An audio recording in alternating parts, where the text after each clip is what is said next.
Fala galera, aqui é o Vinícius Gamer e hoje eu vou trazer para vocês um mini tutorial de como mudar a cor da letra da placa no Minecraft de celular. Desculpa se minha voz tá meio, sei lá, rouca, é porque eu estou com a garganta inflamada, beleza?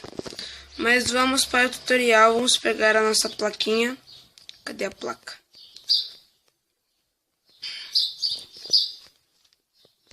Cadê? Aqui. Você vai pegar a sua placa. Isso serve mais para criador de mapa. Se você quiser que eles põem, modifica a letra e tal. Mas a cor é assim, ó. Como você muda de cor. Deixa a placa ali. Aí você vai aqui, ó. Você aperta no onde está 1, 2, 3. Aí vai estar lá os números. A segunda parte daquele lá.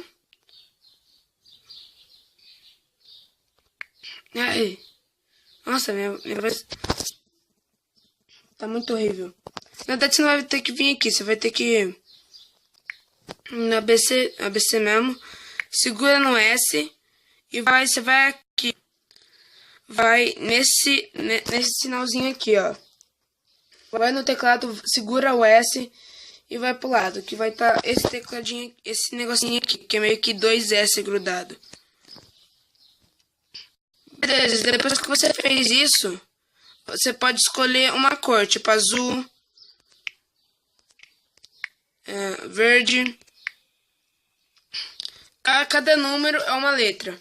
Acho que o único que não muda é o 0. Mas 1 é azul, 2 é verde, se não me engano, 3 é azul clarinho, 4 é vermelho, 5 é um roxo, 6 é um laranja, 7 é um cinza, 8 é um cinza escuro ou um preto mais claro, 9 é um azul, outro azul. Você pode ir lá escrever, tipo... É bem...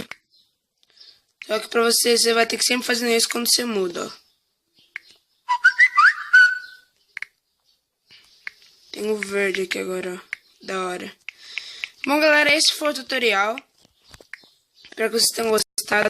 Se você gostou, deixe seu like. Se gostou muito, favorite para ajudar na divulgação do canal. Não esqueça de se inscreva para ter mais vídeos como esse aqui.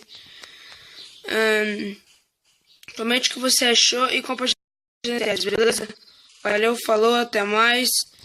E eu fui. Falou, galera. Tchau.